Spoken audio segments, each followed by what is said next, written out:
Алесь Ставер. Родный пейзаж. Читае Малевич София, удзельница конкурсу «Каб любіць Беларусь нашу милую». Любимая вёска, стаіць, як стаяла. Тут жыў я ў маленстве і светам дзівіўся. Узгорак, з якога зімою бывала, з сябрамі на лыжах, на санках вазіўся.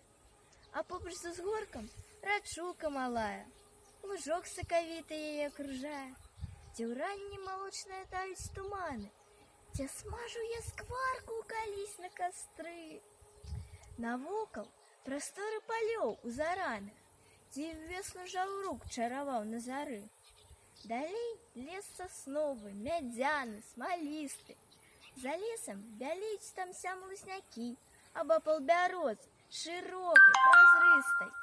Ну хіба дзе знойдзеш прастор вось такі? Пейзаж маляўнічы, нічога не скажаш. Ды многа змянілася ў родным пейзажы. Узгорак пустуе, тут ліпа стаяла, аблокі вяршыняй яна даставала.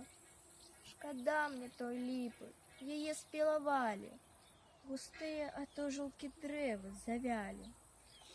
Затое духмяняць абапал шашы радамі таполі, і рокат машын прастор абуджае, дзе з даўніх часоў вясною разносіўся клёкат буслоў.